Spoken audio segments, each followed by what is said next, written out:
Hello, hello. I'm Kayla Church, and today we're going to talk about a current social issue that hides in plain sight, that often gets stuck in the intersection of ecology, society, and politics.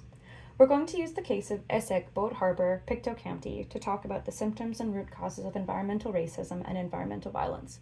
I will discuss the ways that natural resource extraction results in violence against the land and disproportionately impacts the well being and livelihood of marginalized communities. We'll look to the physical and social implications and ripple effects of resource industry and discuss what structures and systems of power allow this issue to go unaddressed for such long periods of time.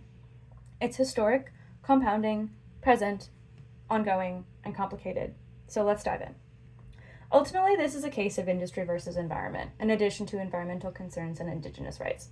The following summary pulls on details found in A Chronological History of Boat Harbor, Nova Scotia by the journalism students of King's College, in conjunction with media coverage by CBC. Back in 1965, Nova Scotia coal was on the decline, and Pictou County was in need of employment opportunities. A pulp and paper mill was proposed to be opened in 1967 at Abercrombie Point, which would boost local economic livelihood, but additionally acted as a catalyst for community conflict. And the issue was a very slow burn due to empty promises on behalf of government and industry over the course of the next 50 years. It's been a contentious issue due to its history of pollution and impact on the surrounding ecosystem and residents. An effluent treatment site was needed for mill operations, and Scott Paper had planned on using a tidal estuary as a deposit site for the pulp byproduct. In order to proceed, the company needed approval from Pictou County First Nation and the then Federal Department of Indian Affairs.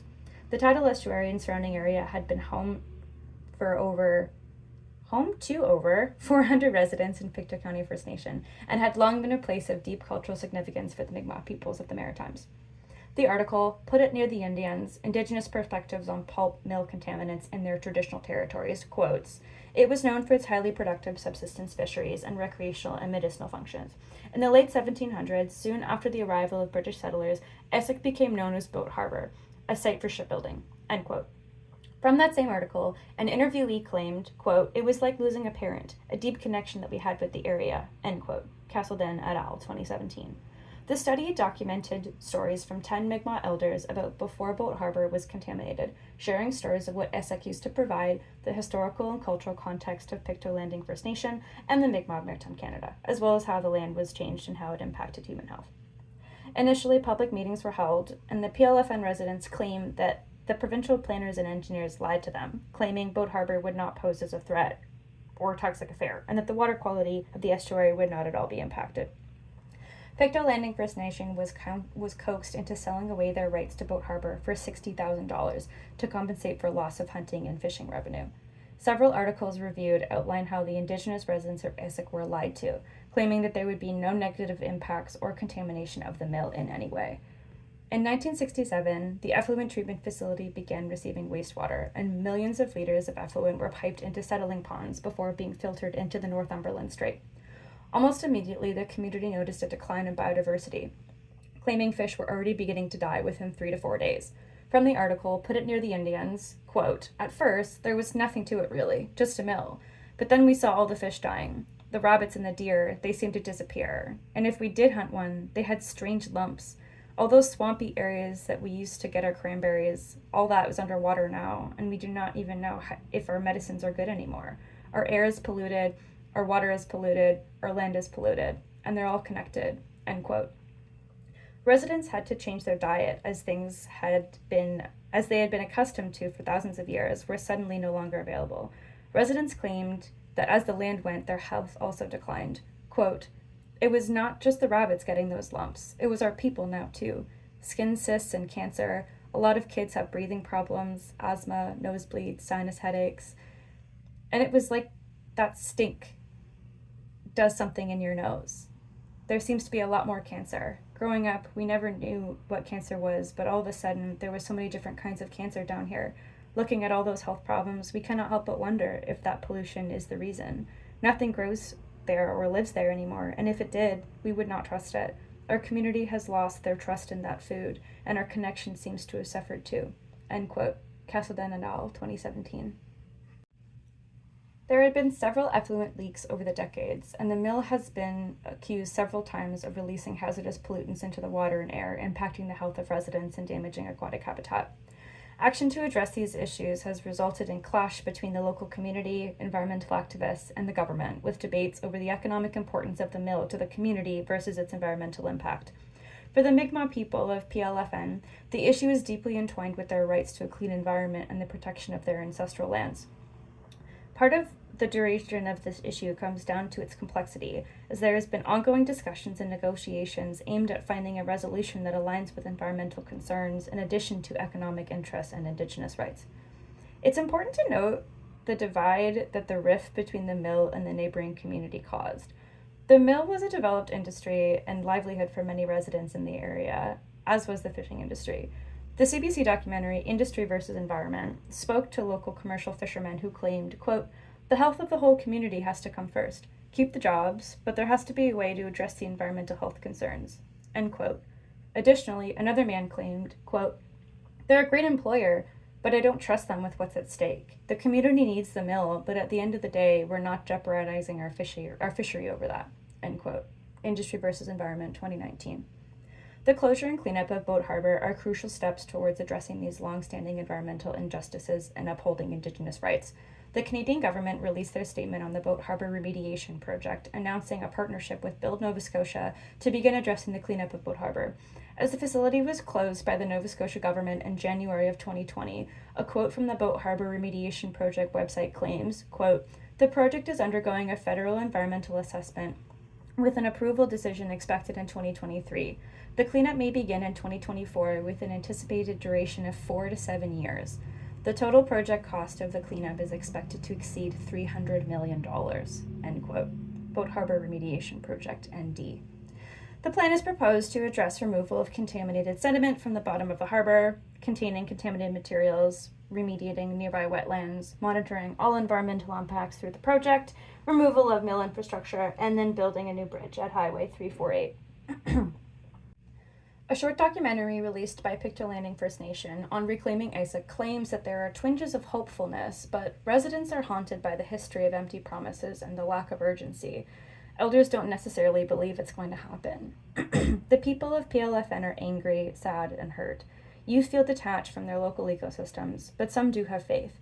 They choose to be positive and believe that it can be cleaned up. Reclaiming Essex Boat Harbor in the Next Generation, October 2019.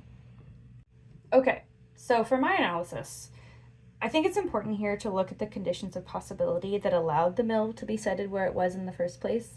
So at this point, there's just a couple terms I want to break down to fully comprehend this case, as well as note that fragments of the following definitions have been taken from my lecture notes with Dr. Patrick Vitale, as well as from supplemental readings by Ingrid Waldron from her book, Not in My Backyard, The Politics of Race, Place, and Waste in Nova Scotia, in addition to some supplemental reading written by Robert Bullard and others who were involved in the First National People of Color Environmental Leadership Summit, where they proposed the 17 Principles of Environmental Justice. So, environmental justice and environmental racism is concerned with the distribution of environmental burdens and benefits. Time and time again, it's been proven that communities of color and Indigenous communities often bear the burden of being neighbors to host sites of environmental hazards, toxic waste, pollution, and extractive industry due to a range of conditions that allow this possibility to occur. Inequality is the enabler of environmental destruction, as it's the processes and social structures that determine the distribution of these benefits and burdens. If inequality is the symptom, then we must determine the cause by looking at the larger frameworks such as global inequalities, racism, neoliberalism, classism, wealth inequality, and colonialism, especially in the context of Indigenous land use rights. It's important to note that environmental racism is not only rooted in the creation of toxic sites, but also the slow response by government to address the resulting issues, as seen throughout the decades with Boat Harbor.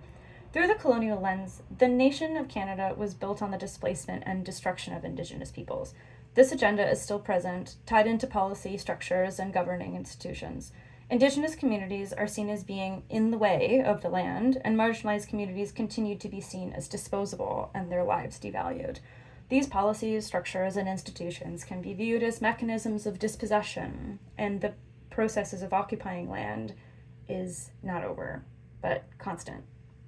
Secondly, Environmental violence is violence against the land that indirectly impacts human beings. Time and time again, we see disproportionate and devastating biological and social impacts of environmental toxins and industrial development disproportionately impacting Indigenous women, children, and future generations. This severe and ongoing harm is not taken seriously or addressed by states or corporations. Environmental violence is intergenerational and often gender-based. It's a form of immediate harm, but it's also slow and winding, impacting generations of people over long periods of time. Women are particularly vulnerable as they can pass along health implications to babies while in utero. Environmental violence produces reproductive health issues, is a catalyst for cancers and other illnesses through exposure to carcinogens and other toxins, as well as accelerates chronic social stressors such as substance abuse, STIs, self-harm, suicide, domestic violence, poverty, and other factors. You cannot heal from an environment that makes you sick. So, moving forward, Robert Bullard, an environmental justice advocate, claims that environmental injustice is cyclical and compounding. That when people get poorer, the land gets less valuable, and thus that enables it to occur more and more. So as a result, the people are seen as disposable and not valued by their surrounding community or their government. We've spoken in Code 3583 about how, in order for someone to gain privilege, someone else needs to be exploited or suffer at the expense of others. The solution to circumstances of environmental racism and violence is found by amplifying the power of the people who have been previously excluded from decision-making. This is action-oriented, putting those who have been impacted by the problem into the dialogue. This helps others to develop an understanding of an environment that centers on the lived experiences of those impacted by resource industry and can help develop movements that put their lived experiences in the center. Throughout this case and other examples in Canada and the US, from Standing Rock to Fairy Creek to Alton Gas to Grassy Narrows, it's important to note two things. Number one, conflict about resource extraction is never just about the resource. It's about the long process of occupying land by settlers. And number two, these are examples of how settler colonialism is an ongoing process. It is not over. It continues as the land is occupied by government and the voices of Indigenous communities continue to be silenced. As much as this hurts to read about cases like this, it's important to understand the conditions of possibility that allow circumstances like Pictou landing to persist in the ways that they do. I hope that this talk inspires you to fall down a research wormhole and learn more about the ways that we, as community outsiders, can educate ourselves and speak out for those impacted by oppressive systems at play in the modern age.